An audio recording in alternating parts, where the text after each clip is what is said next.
Lakshmi Pichai sat quietly by the wall, her hands folded in her lap, her eyes calm but distant. The grand hall was full of bright lights, camera flashes, and elegant whispers.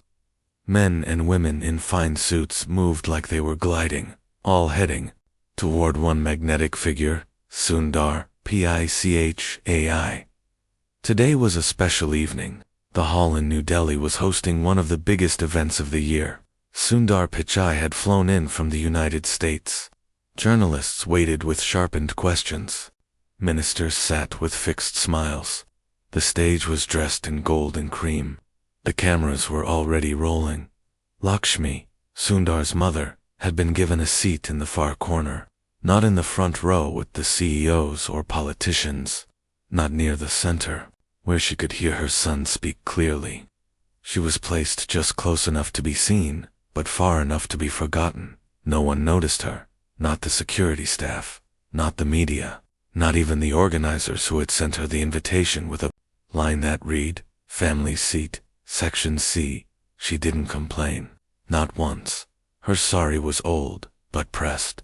Her smile was soft. She looked at Sundar from afar, her heart full but her face still. Meanwhile, everyone else was watching Sundar. He was standing near the stage, speaking to a group of tech leaders. His voice was clear, calm, and intelligent. People leaned forward to hear him. They smiled when he smiled. Some even clapped before he finished his sentences. But Lakshmi didn't hear the words. She only saw the boy she had raised. The boy who used to fix radios on the floor of their small home. The boy who once asked for a second school notebook, and she had to say no because they couldn't afford it. Now he was wearing a sharp black suit, surrounded by power. And yet, something about his eyes still reminded her of that same boy. Nearby, two journalists whispered to each other. "Who's that lady sitting alone?" one asked, glancing toward Lakshmi. "Some guest from the lower list, maybe," the other shrugged. "Not important." The comment reached the ears of a young volunteer. He looked at Lakshmi, hesitated, and walked away to adjust the flower arrangements. Near the front instead. But not everyone was blind. Prime Minister Narendra Modi had entered the hall a few minutes ago without making noise. His eyes scanned the room, observing everything like a man trained to notice what others overlook. While others rushed to greet Sundar, he paused. He looked at Lakshmi just for a moment, a soft nod, a flicker of respect in his eyes. Then he moved toward the main stage, where the evening's program was about to begin. When Sundar finally walked up to the microphone, the room became still. Cameras clicked, flashes popped. Screens across India lit up with his image. He started speaking about innovation, responsibility, and the future of India's youth. His words were strong, his tone steady, but as he spoke, he kept glancing to the right side of the hall toward section C, toward the woman in the simple green, toward his mother. He saw that her chair didn't have a cushion like the front seats. He saw she was straining to hear him. And he saw something else too. She wasn't smiling, not because she wasn't proud, but because she felt forgotten. The speech ended with thunderous applause. People stood, some whistled, some clapped with both hands above their heads. The Prime Minister rose from his seat. A hush followed. Everyone turned toward him. But Modi didn't walk toward, not immediately. Instead, he stepped off the raised platform and made his way slowly steadily toward the back of the hall. Cameras tried to follow him but were too focused on the front. People whispered. Some even frowned. Modi walked past rows of diplomats and executives. He stopped at Section C. He stood in front of Lakshmi Pichai, and then, before the entire hall could catch up to what was happening, he folded his hands in a namaste and said softly, "The nation thanks you, Lakshmi ji. You are the reason Sundar Pichai became Sundar Pichai." Lakshmi looked up, stunned. Tears filled her eyes. She tried to stand, but her legs shook. Modi gently placed a hand on her shoulder and nodded again, this time deeper. A single camera finally turned toward them. A flash went off, and suddenly, the whole country saw the moment that no one had planned, but everyone would remember. At that moment, Sundar left the stage. He walked through the crowd, ignoring the calls of ministers and business leaders. He walked straight to his mother. He stood beside her and said, "I'm sorry, Oma. You should have been in the front. You've always been my front." She touched his cheek. "It's okay, Kanna," she whispered. "Today, I feel seen." And she was. For the first time that night, Lakshmi Pichai wasn't just a mother in the background. She was the heart of the room, and everyone knew it.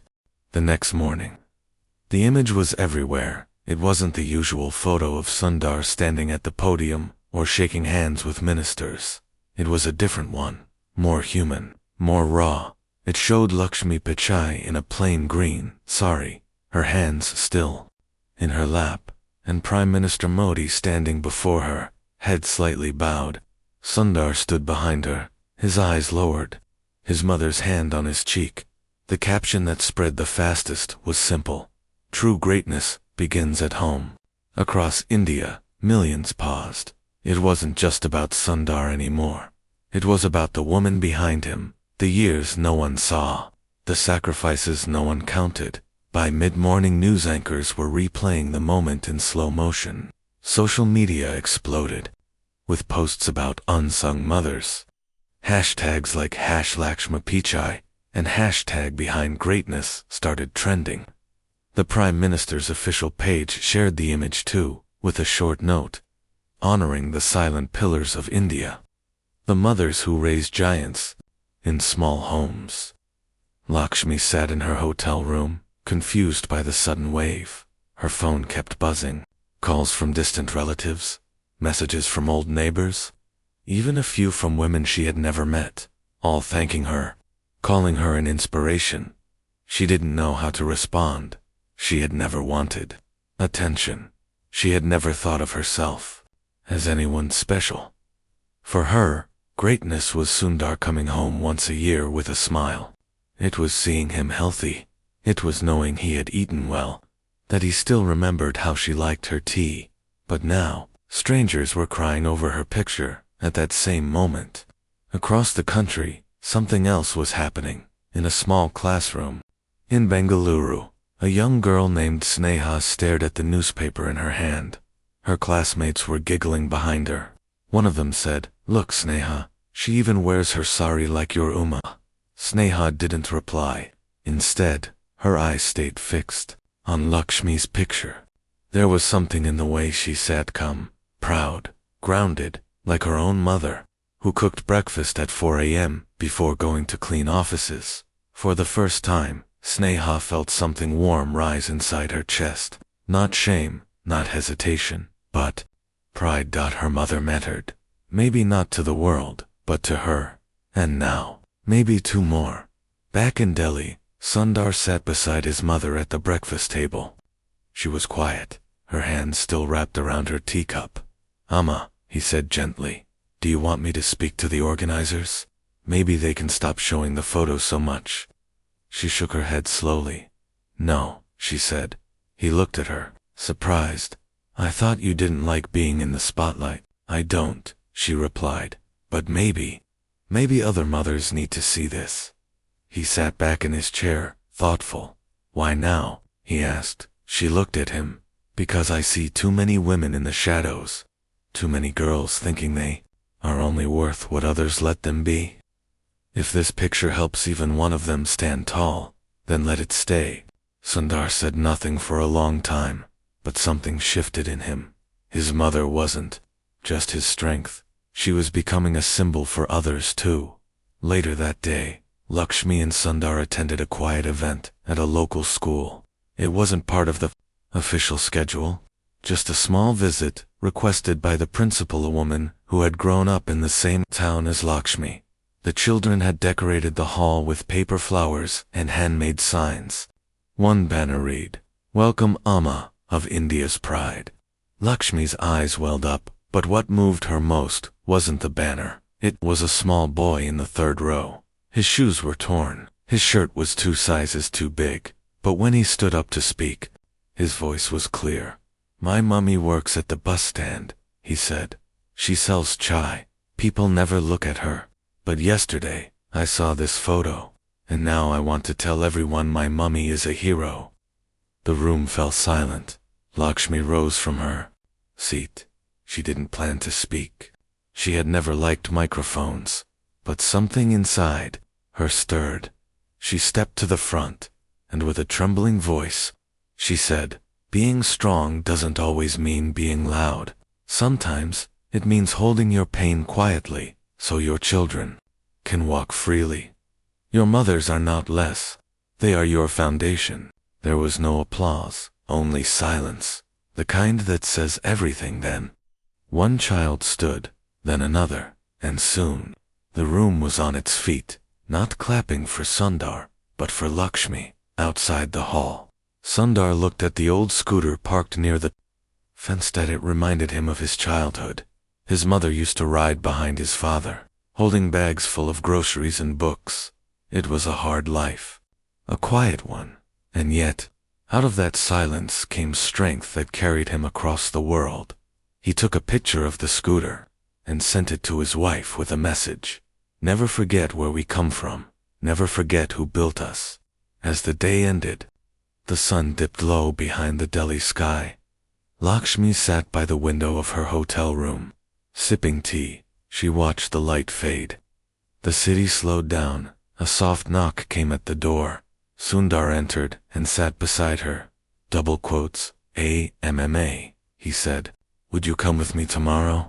The Prime Minister invited us to visit a school he supports. She smiled faintly. He wants to meet me again. He said he wants India's children to meet someone real, someone humble, someone who understands what strength looks like. Lakshmi didn't reply right away. She just nodded, and in that moment, the quiet woman from Section C became something more. Not just a mother, not just a guest, but a voice the country had been waiting to hear. The next morning, the streets of Delhi were quieter than usual, as if the city itself was holding its breath. A convoy of simple black cars moved through the side lanes, avoiding the noise of traffic. Inside, one of those cars sat Lakshmi, Pichai. She didn't wear anything new, just her old maroon sari, the one she used to wear to temple. She wore it because it reminded her of who she was before the world had cameras. Sundar sat beside her, more silent than usual. He wasn't checking his phone. He wasn't looking at his notes. He was just watching her hands, folded gently in her lap. Are you nervous, Oma? He asked. She shook her head. I am only going to talk to children, she said softly. They don't need fancy words. When they arrived, the school courtyard was already full. Children lined up in rows, holding small flags and homemade posters. Some said thank you, Amma. Others had drawings of mothers with toolboxes, books, tea kettles, and tired eyes. It wasn't art from a textbook. It was truth from their homes. Ndra. Modi was waiting near the school steps, dressed simply. He greeted Lakshmi with the same respect as before, not like a politician, like a student greeting a teacher. Thank you for coming, he said. Lakshmi bowed her head lightly. Thank you for noticing me, she replied. Inside the school auditorium was packed. Children from all over the district had been invited. Many had never left their towns before. Some had come barefoot. Some had never seen Sundar in person, only on their father's old phone, but none of them were here for just him. They were here for her. Modi gave a short welcome speech. He spoke about India's future, about young minds, about quiet strength. Then, he stepped aside. Today, he said, we don't need a lecture. We need a story. He turned to Lakshmi. Will you share yours? The microphone felt cold in her hand. The lights were bright, but she kept her eyes low, focused on the children. When Sundar was born, she began, we had very little. Our home was small. The walls were thin. The rain would come in through the cracks. But we had one thing, hope. The room was silent. We didn't have money for extra notebooks, so Sundar used the back of old ones. He studied with candles. When electricity went, he never complained, and we never told him how hard it really was. Because that's what parents do. Some children nodded. Some looked at the floor, thinking of their own homes. Lakshmi continued. Every time I packed his lunch, I wished it was fuller. Every time he asked for something small, I would say maybe later, even when I knew later wouldn't come. She paused, but he never gave up, and neither did we. A small girl in the third row wiped her eyes with her sleeve. Lakshmi saw her. You may think your parents are just working people, she said gently, but they are building something. They are building you. The silence in the room grew heavier, but it wasn't sadness, it was realization. Double quotes today, she said. You may feel unseen, but that is okay. Grow anyway, rise anyway, give your best anyway, because one day, someone will notice, even if it's just your own child.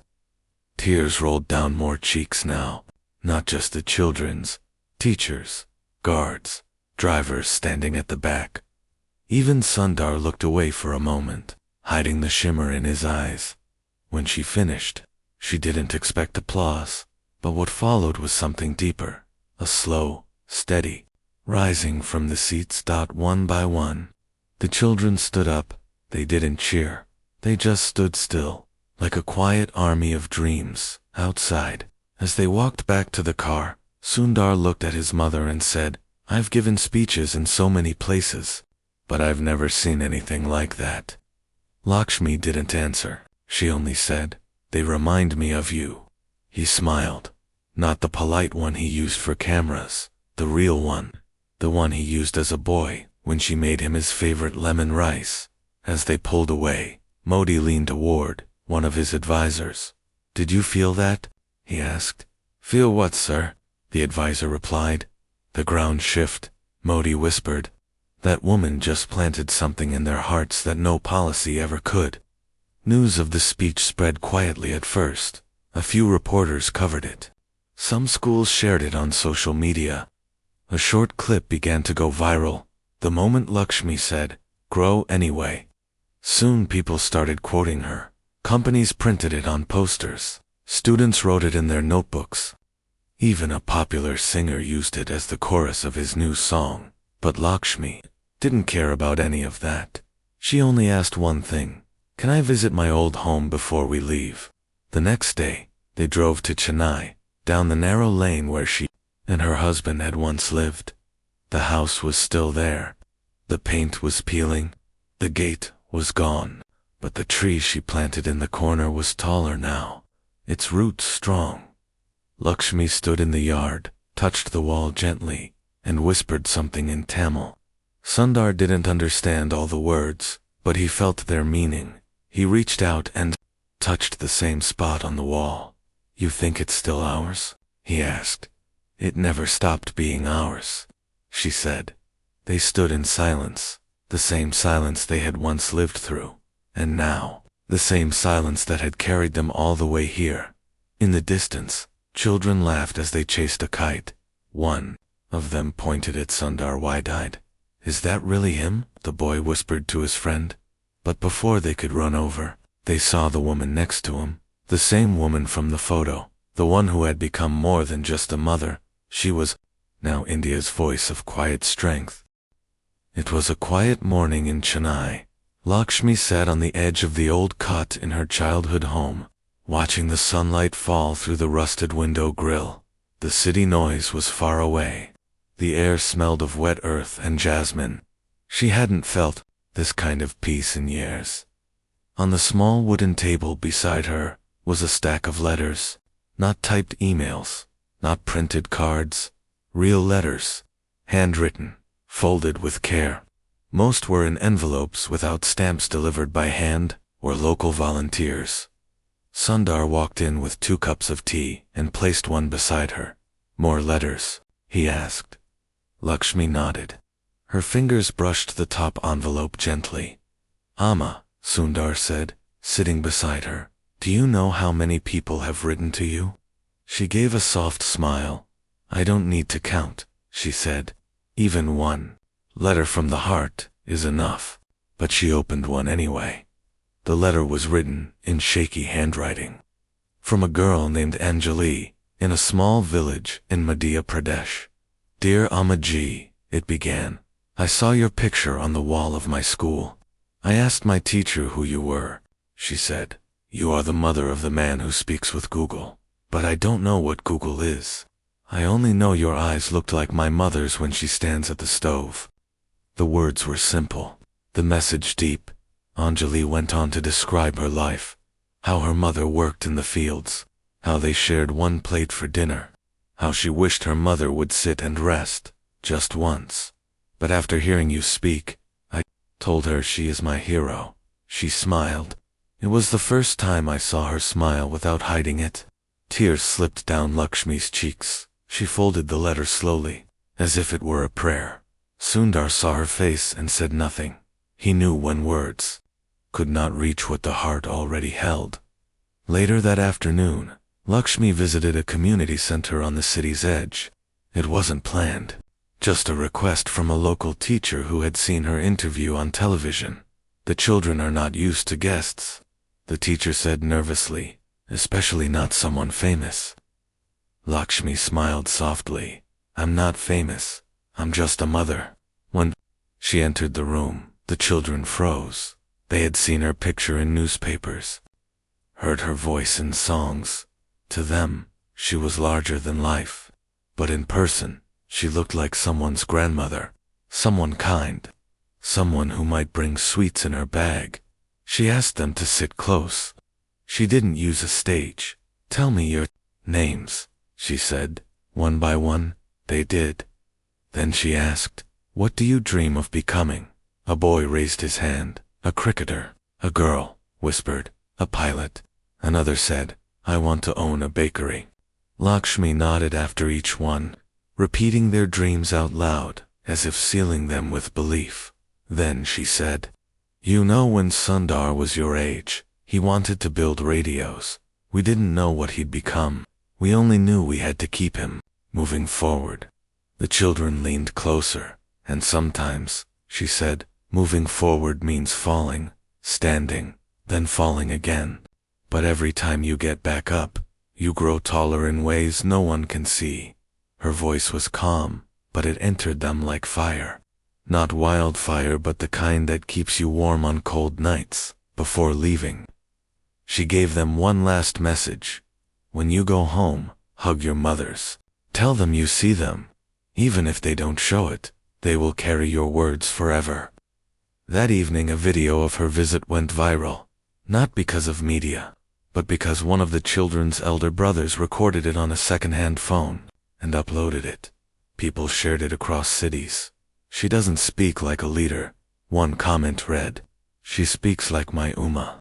Meanwhile, in the capital, something unexpected began to stir. A group of young parliament interns had been assigned a project to study the impact of real-life figures on rural motivation.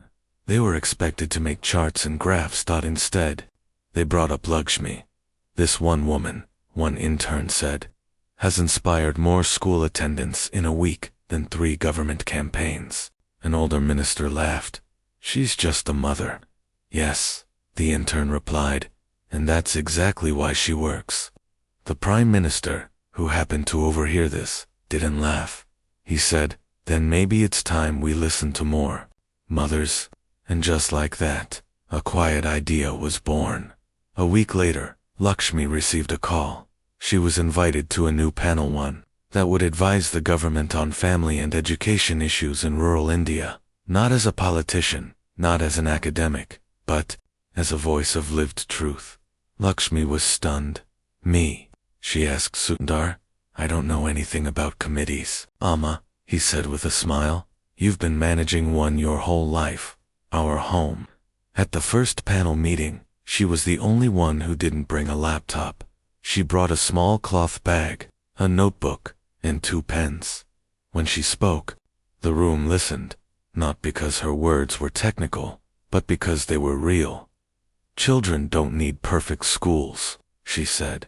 They need safe ones. They need teachers who see them, and parents who believe in them. She wasn't quoting books, she was speaking from memory, and that was enough. That night, Lakshmi sat by the window again.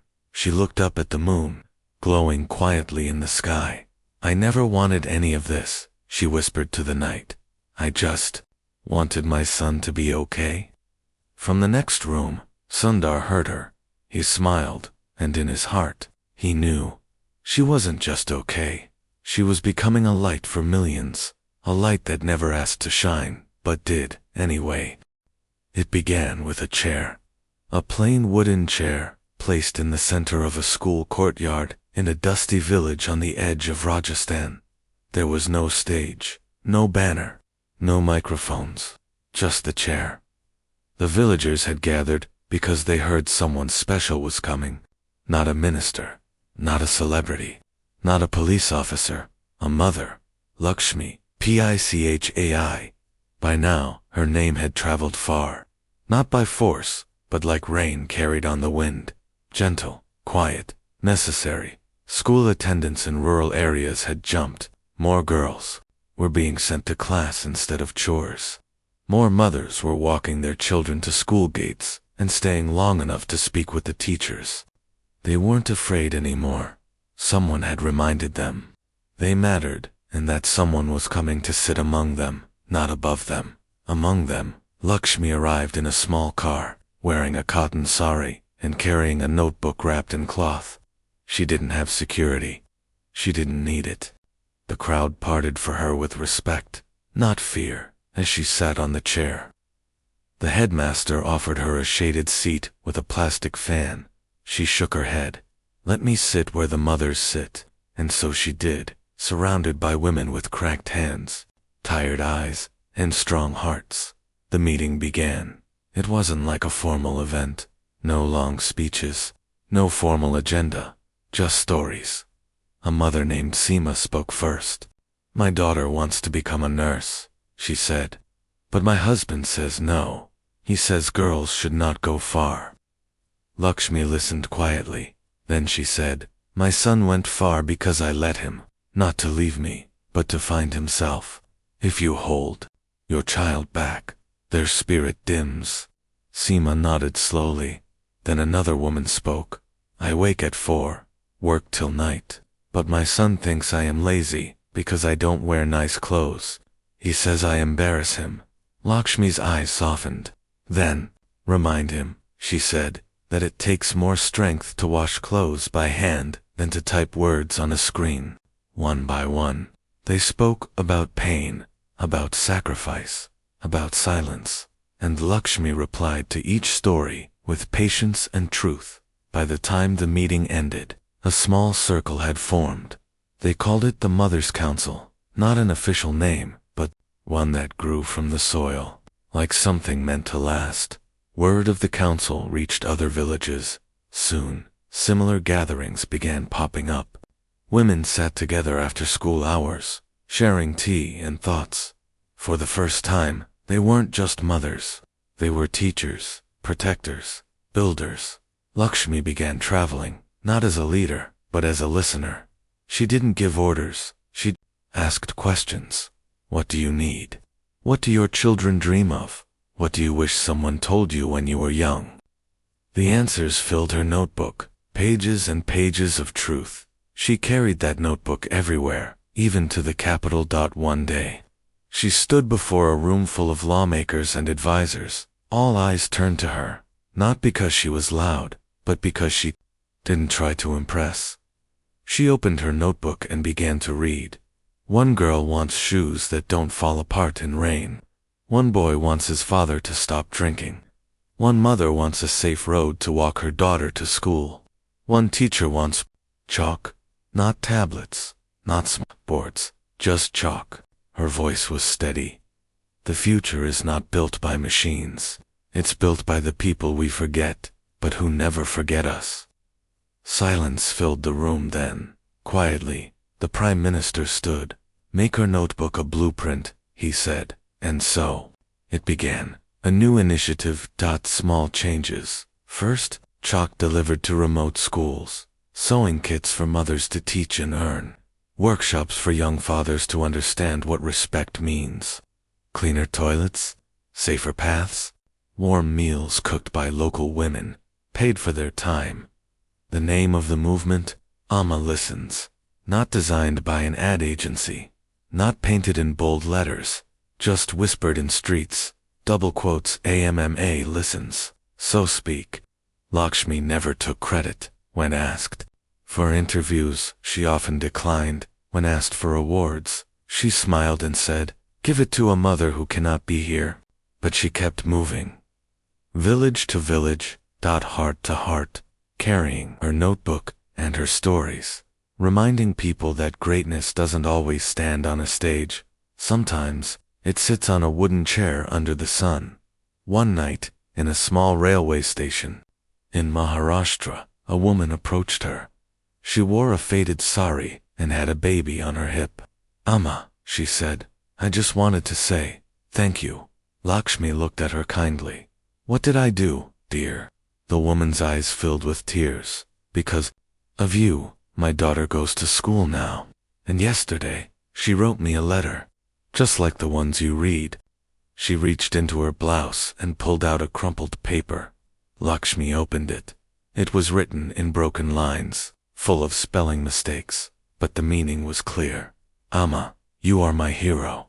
I want to be like you when I grow up. I will not let you be invisible." Lakshmi held the letter to her heart, and for the first time that day, she closed her eyes and cried, not from sadness, but from knowing. She was no longer just one mother. She was every mother, and the world was finally listening. The sun rose quietly over New Delhi. The city was preparing for a national celebration event where leaders, thinkers, and achievers from across India would gather to share stories of change. Banners lined the streets. Children practiced songs. News crews tested cameras. And on the guest list, one name stood out. Not for her title, not for wealth, but for what she had sparked. Lakshmi Pichai. But she almost didn't go that morning. Lakshmi sat on the edge of her hotel bed, wearing a simple cotton sari.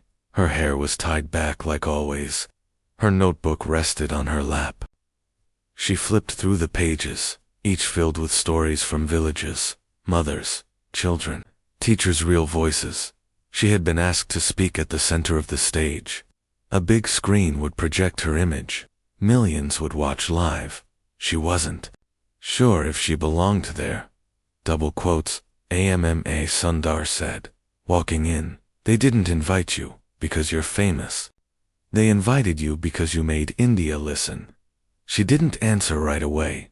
Then she looked at him and asked, "Do you still see me as the same mother who saved your old books and stitched your torn bag?" He smiled.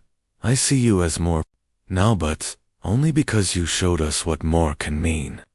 She stood slowly, tucked her notebook under her arm, and said, "Then let's go."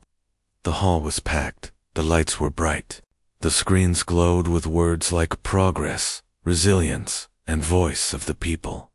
Leaders spoke. Performers sang. A young girl shared how her village now had running water, thanks to the Uma Listens initiative. One mother from Bihar shared how she started a reading circle under a neem tree because she saw Lakshmi do it first. The air was thick with stories, but the moment everyone waited for was still to come. The moderator stepped forward. "And now," she said, "the woman whose silence turned into a national movement, whose wisdom was never loud, but always right. Please welcome Lakshmi Pichai." Lakshmi walked slowly to the podium. No music played. No spotlight chased her, but still, the room rose to its feet. Children, leaders, guards, strangers, they stood. Not because they were told to, but because they felt they had to. She looked out at them, notebook still in her hand. "I don't have a speech," she said. "I only have pages." A hush settled. She opened the notebook and read. One child says her father stopped shouting since he attended a fatherhood workshop. One boy built his first kite using leftover cloth from his mother's sewing class. One girl wrote her name for the first time at the age of 13 and said, It felt like I had been born again. And one teacher told her students, "If you can't read yet, don't worry. I will read to you until you can." Her hands trembled slightly, but her voice was steady. "These pages are not mine. They are yours. Every mother, every teacher, every forgotten soul who believed they were too small to matter until someone listened." She looked at the crowd. I was once seated in the last row, behind the cameras, behind the praise, behind the power. But someone turned and looked, not to lift me up as a symbol, but to remind the country that the people in the last row are the ones who hold it together.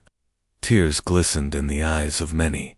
Lakshmi stepped away from the podium and walked back to her seat. But before she could sit, the Prime Minister stood and said, "This year, we are changing something." He turned to the announcer and whispered dot on the screen. The words, "Guest of Honor," shifted. They now read, "Lakshmi Pichai and the Mothers of India." The room erupted into applause, but not just applause, cheers, songs, chants of Oma listens, Amma leads. In homes across India, children pointed at the screen and said, "That's like my Amma." In far-off towns, fathers sat beside their daughters and said, "Tell me your dreams again." In small kitchens, mothers wiped their hands on their saris and stood a little taller. Lakshmi didn't return to Chennai right away. She stayed back to help form India's first National Mothers' Council for Education and Dignity. Not just a title, a movement. She made sure each council had real voices. Women who had raised children, run homes, faced hardship, but never gave up. In a letter to the council members, she wrote, "We are not here to demand power. We are here to remind the world how power is built, through kindness, through effort, and through belief in our children." Years later, when Sundar returned again for another ceremony, he brought his own daughter along. They sat beside Lakshmi, now older but still radiant. The crowd cheered for him as always, but he leaned close to his daughter and whispered, "You know who they're really here for." His daughter looked around and said, "Potty." He smiled. "Yes, because she taught the whole country how to see." And that day, as the cameras flashed and voices echoed, one truth remained brighter than all the lights. Behind every great future is a mother who dared to dream quietly. The monsoon came early that year. The skies over Chennai were filled with thick, gray clouds that poured without warning and left behind the sweet smell of wet earth. In a small house not far from where Sundar Pichai had grown up, Lakshmi sat by the window with a warm shawl wrapped around her shoulders.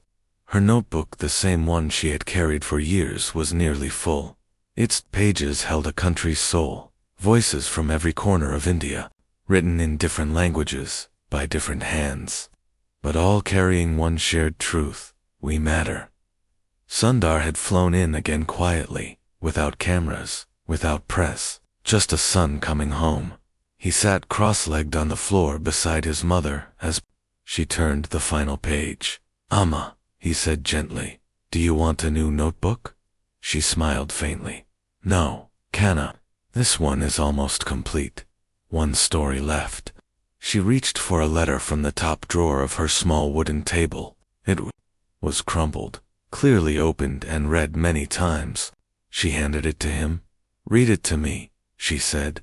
"Your voice is stronger now." Sundar opened the letter and began reading. "Dear Lakshmi Amma, I am not a student, not a teacher, not even a mother. I am a daughter who lost hers last year. I thought my world ended that day. But when I saw you speak calm, proud, soft-spoken, I felt my mother in you.